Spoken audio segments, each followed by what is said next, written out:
Hello friends, नमस्कार। YouTube channel में आपका स्वागत है। जमीन सर्वे को लेकर के हम लोग लगातार जैसे जैसे अपडेट आ रहा है वैसे वैसे हम लोग अपना वीडियो बना करके आपको समझाने का प्रयास कर रहे हैं, आपको जागरूक करने का प्रयास कर रहे हैं, ताकि किसी भी तरह का कोई समस्या अगर आपको हो तो आप कमेंट बॉक्स के माध्यम से आप हमको डाल रहे हैं और डालते भी जा रहे हैं।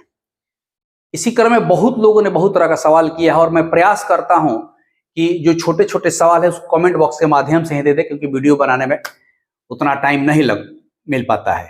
लेकिन कुछ ऐसे सवाल होते हैं जिसको समझाना पड़ता है, समझाने के लिए आपको वीडियो बनाना जरूरी है। तो एक एक करके वैसा हम सवाल ले रहे हैं। जैसे इसी में किसी ने पूछा है कि सर आप बकास जमीन के बारे में बता दिए, बिहार सरकार आम, बिहार सरकार खास, कैसरे हिंद जमीन क्या होता है। तो आज जो हम लोग पढ़ेंगे, जो समझेंगे कि कैसरे हिंद जमीन क्या है, उसके बारे में डिटेल जानेंगे। तो जमीन जो नाम है उसका कैसर ए हिंद,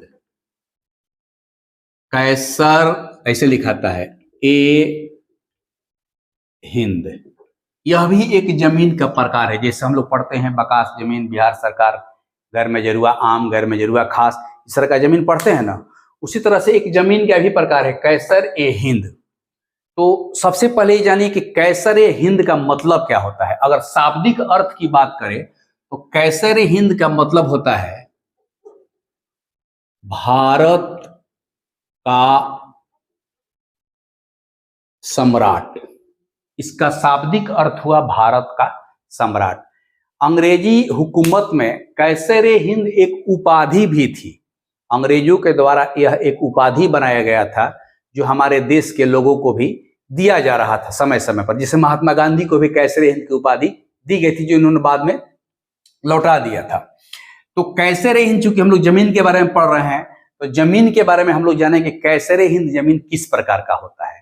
तो देखिए, ब्रिटिश हुकूमत में कुछ ऐसी जमीनें थी जो केंद्र सरकार के अधीन थी। केंद्र सरकार का मतलब कि उस समय ब्रिटिश हुकूमत में बहुत सी ऐसी जमीनें थी जिसको केंद्र सरकार अपने अधीन रखी थी।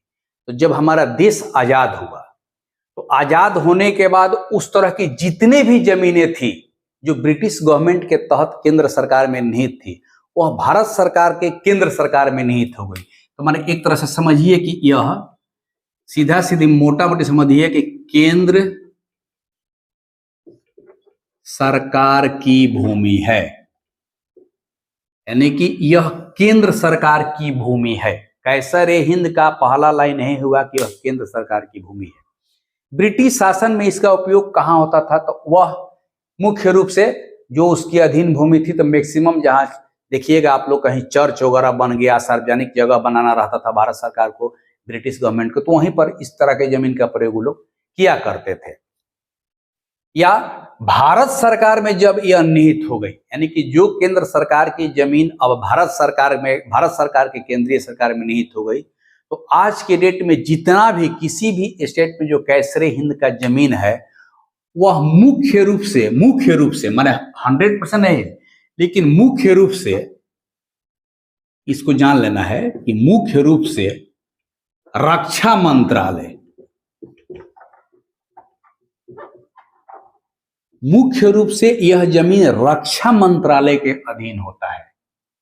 यानी कि भारत सरकार रक्षा से संबंधित अगर कहीं कोई उपक्रम खोलना होगा, रक्षा से संबंधित कहीं कोई संस्थान खोलना होगा, प्रशिक्षण केंद्र खोलना होगा, ट्रेनिंग सेंटर खोलना होगा, तो वह अपने इसी जमीन का प्रयोग करती है, कैसर ए हिंद जमीन का प्रयोग करती है। अन्यथा वह जमीन बिल्कुल सुरक्षित रखा जाता है और उसके देखरेख की जिम्मेदारी जो होती है वह राज्य सरकार के अधीन जिस जिले में पड़ता है वह डिस्ट्रिक्ट मजिस्ट्रेट यानी कि जिला अधिकारी के देखरेख में वो होता है, जिला बोर्ड के देखरेख में वो चीज होती है। तो यह जमीन किसी भी कीमत पर खरीद बिक्री नहीं होगी, यह ध्यान देना है, खरीद बिक्री नहीं होगी। इस पर खासा ध्यान देना है कि जहां भी कैसर ए हिंद का जमीन है, किसी भी कीमत पर उसकी खरीद बिक्री नहीं हो सकती, ना किसी को बंदोबस्त किया जा सकता। बहुत जगह ऐसा मामला संज्ञान में आया है कि कुछ लोग माने फरेबाजी करके, धोखेबाजी करके कैसर ए हिंद जमीन का भी रजिस्ट्री कर दिए हैं, करवा लिए हैं, ऐसी स्थिति में सरकार ने उस पर कड़ा संज्ञान लिया है और मामला न्यायालय में चल रहा है और कड़ी से कड़ी सजा भी का भी प्रावधान है इसमें, क्योंकि कैसरे हिंद जमीन जो है पूर्ण रूप से ये भारत सरकार की जमीन है, जो मैक्सिमम जमीन रक्षा मंत्रालय के अधीन आता है और इसके सुरक्षा की जिम्मेवारी दोनों पर होती है। मतलब कि जो इसका देख रेख होता है वह केंद्र प्लस राज्य दोनों के जिम्मेवारी बनती है इसकी देखरेख करना। राज्य में जिस जिला के अंतर्गत कैसरे हिंद का जमीन है वहां के district magistrate all in all होते हैं इस जमीन की रक्षा करने वाले। तो इस तरह से कैसरे हिंद का जमीन के बारे में बस इतना ही जानिए। बहुत लंबा चौड़ा इसमें जानने की इसलिए आवश्यकता नहीं है कि ना इसकी बंदोबस्ती होती है ना इसका क्रय विक्रय हो सकता है। कि यह कैसरे हिंद का शाब्दिक अर्थ हुआ भारत का सम्राट। निश्चित रूप से अंग्रेजी हुकूमत में यह जमीन केंद्र सरकार के अधीन थी। जब हमारा देश आजाद हुआ तो पूरा का पूरा जमीन भारत सरकार माने केंद्र भारत की केंद्रीय सरकार के अधीन आ गई और उसका मैक्सिमम उपयोग जो है रक्षा मंत्रालय के द्वारा किया जाने लगा। तो रक्षा मंत्रालय के अधीन ये मैक्सिमम जमीन है और वह जमीन जो है खरीद बिक्री कभी नहीं हो सकती है और उसके सुरक्षा की जिम्मेवारी केंद्र और राज्य दोनों को जाता है। तो कैसरे हिंद जमीन के बारे में बहुत ज्यादा आपको नहीं जानना है क्योंकि वो आपसे दूर दूर तक कोई उसका पब्लिक से नाता नहीं रहता है। तो बस कैसरे हिंद जमीन के बारे में शॉर्ट में ये जानकारी आपको मैं दे दिया। अगले जैसे जैसे हमको आपका क्वेश्चन आते जाएगा मैं पढ़ करके या किसी सोर्स से जानकारी इकट्ठा करके उसको समराइज करके कम शब्दों में आपको समझाने का प्रयास करूंगा। अगर आपको इस तरह का वीडियो और अच्छा लग रहा है और इससे आप जागरूक हो रहे हैं तो आप नए हैं तो चैनल को सब्सक्राइब कीजिए, लाइक कीजिए और अधिक से अधिक लोगों को शेयर कर दीजिए। नमस्कार।